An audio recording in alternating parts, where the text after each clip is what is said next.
सन 1957 में स्थापित ये कॉलेज, जिसे जनता कॉलेज के नाम से जाना जाता था।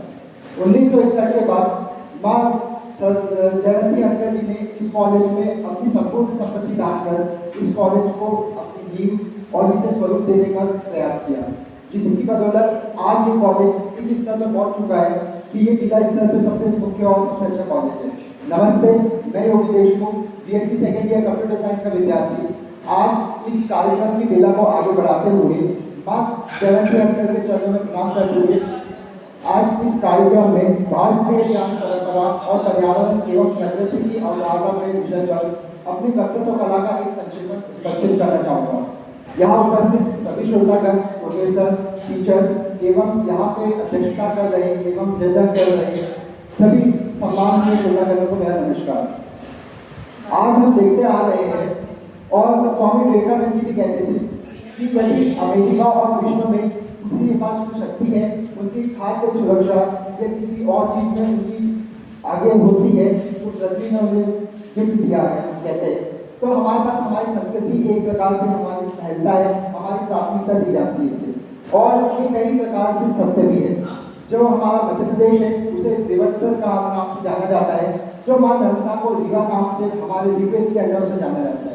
तो हमारे जब देश का, हमारे राज्य का नाम हमारी संस्कृति के आधार पर जुड़ा हुआ है, हमारी प्रकृति की अवधारणा से पर जुड़ा हुआ है, तो हमारी परंपरा, हमारी संस्कृति हमारे युगों युगों से हमारे जीवन के अंदर शामिल है। इस संस्कृति को हमें आगे बढ़ाना होगा और इसे केवल आगे बढ़ाने में हमें ध्यान नहीं देना होगा, इसमें समय के साथ परिवर्तन पे भी हमें ध्यान देना होगा। ऋग्वेद के अंदर एक पूरा जो वेद है हमारी भारतीय संस्कृति का, वो हमारे पर्यावरण के ऊपर निर्भर है।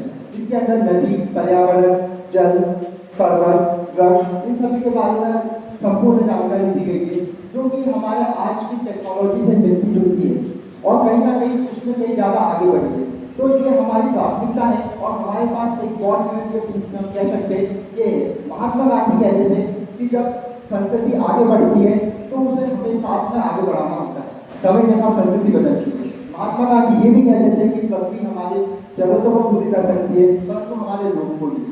ऋग्वेद के अनुसार सभी मनुष्य जो है वो अपनी प्रकृति को आगे बढ़ाने का कार्य करते हैं, परंतु आज हम देख रहे हैं कि हमारी परिस्थिति क्या है। हम हमारे समाज को आगे तो बढ़ा रहे हैं, परंतु क्या हम हमारी प्रकृति को ऊपर ध्यान दे पा रहे हैं? इसका जवाब हमें खुद से पूछना होगा।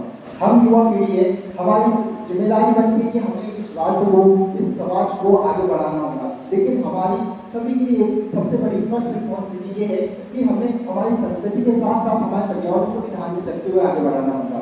आज जो 7 गोल्स हमारे 17 गोल्स जो यूनाइटेड नेशन ने तय किए, उसके अंदर संस्कृति के ऊपर और प्रकृति के ऊपर सबसे ज़्यादा ध्यान दिया गया है, जिसके अंदर जल को बचाने का, पर्यावरण हो या वृक्ष हो, उसके ऊपर ध्यान दिया गया है। लोगों ने अपनी संपत्ति दान कर कॉलेज को बना लिए। क्या हम तो ऐसे नहीं कर सकते क्योंकि हम उस परिस्थिति में नहीं है, परंतु हम एक चीज कर सकते हैं जिसे हम नैतिक मूल्य भी मान जाएंगे कि हम हमारी संस्कृति के साथ साथ हमारे पर्यावरण को भी ध्यान देंगे।